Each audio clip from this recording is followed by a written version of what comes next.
এক ভূখণ্ড, দুই পাকিস্তান। ইতিহাস কখনো শুধু অতীত নয়, ইতিহাস কখনো কখনো ভবিষ্যতেরও আয়না। 1947 সাল, ব্রিটিশ সাম্রাজ্যের সূর্য অস্ত যেতে শুরু করেছে। দীর্ঘ 2 শতাব্দীর শাসনের অবসান ঘটতে চলেছে। এক টেবিলে বসেছেন কয়েকজন ক্ষমতাবান মানুষ, তাদের হাতে কাগজ, কলম আর একটি মানচিত্র। কিন্তু সেই মানচিত্রের ওপারে ছিল কোটি কোটি মানুষের ভবিষ্যৎ। কয়েকটি রেখা টানা হলো, একটি দেশ ভেঙে দুটি রাষ্ট্র জন্ম নিল, ভারত আর পাকিস্তান। কিন্তু সবাই বিস্মিত হলো একটি বিষয় দেখে, পাকিস্তান একটি মাত্র ভূখণ্ড নয়, দুটি অংশ, একটি পশ্চিমে আর একটি প্রায় 1600 কিলোমিটার দূরে পূর্বে। মাঝখানে সম্পূর্ণ ভারত। মানচিত্র যেন নিজেই প্রশ্ন করছে, এভাবে কি একটি রাষ্ট্র টিকে থাকতে পারে? পূর্ব বাংলার মানুষ নতুন পরিচয় পেল, পূর্ব পাকিস্তান। শুরুতে অনেকেই ভেবেছিলেন নতুন রাষ্ট্র নতুন স্বপ্ন নিয়ে এগোবে, কিন্তু সময়ের সঙ্গে সঙ্গে স্বপ্নের উপর জমতে লাগলো প্রশ্ন। ভাষা কি হবে? কার হাতে থাকবে ক্ষমতা? কার উন্নয়ন আগে হবে? কার কণ্ঠ বেশি মূল্য পাবে? 1952 সাল, ঢাকার রাজপথ। বুকের রক্ত দিয়ে কিছু তরুণ ঘোষণা করল, ভাষা শুধু শব্দ নয়, ভাষা মানুষের আত্মপরিচয়। রক্ত শুকিয়ে যায়, কিন্তু ইতিহাসে সেই রক্তের দাগ থেকে যায়। বছর পেরোয়, মানুষের মনে জমতে থাকে ক্ষোভ।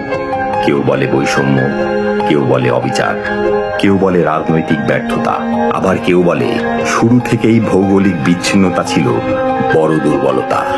ইতিহাসবিদরা আজও এসব নিয়ে গবেষণা করেন। তারপর আসে 1971। আকাশে ধোয়া, নদীতে রক্তের প্রতিচ্ছবি, গ্রাম জ্বলছে, শহর কাঁদছে। কেউ বাড়ি হারিয়েছে, কেউ পরিবার, কেউ পুরো একটি জীবন। 9 মাস পর 16 ডিসেম্বর একটি নতুন পতাকা উড়ল, পৃথিবীর মানচিত্রে জন্ম নিল বাংলাদেশ। অনেক বছর কেটে গেছে, নতুন প্রজন্ম বড় হয়েছে, তারা ইতিহাস পড়ে, প্রশ্ন করে, কেউ জিজ্ঞেস করে, তখন কি কেউ বুঝতে পারেনি যে এত দূরের দুটি অংশ নিয়ে রাষ্ট্র চালানো কঠিন হবে?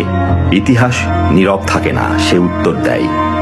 অনেকে আশঙ্কা করেছিলেন, আবার অনেকে বিশ্বাস করেছিলেন একটি অভিন্ন রাষ্ট্র গড়ে তোলা সম্ভব। বাস্তবতা শেষ পর্যন্ত ভিন্ন পথ দেখিয়েছে।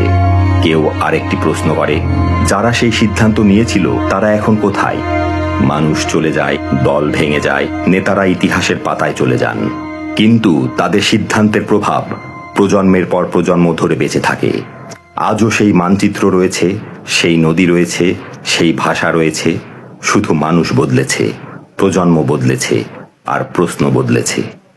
ইতিহাসের সবচেয়ে বড় শিক্ষা হয়তো এটি, একটি রাষ্ট্র শুধু মানচিত্র দিয়ে তৈরি হয় না, একটি রাষ্ট্র টিকে থাকে মানুষের সম্মান, ন্যায় বিচার, প্রতিনিধিত্ব, ভাষা, সংস্কৃতি এবং পারস্পরিক আস্থার উপর। যখন এগুলো দুর্বল হয়ে পড়ে, তখন সবচেয়ে শক্তিশালী মানচিত্র ভেঙে যেতে পারে। ইতিহাসকে ঘৃণা করার জন্য নয়, বোঝার জন্য পড়ো, কারণ যে জাতি ইতিহাস থেকে শিক্ষা নেয় না, সে জাতিকে ইতিহাস বারবার একই প্রশ্নের সামনে দাঁড় করায়।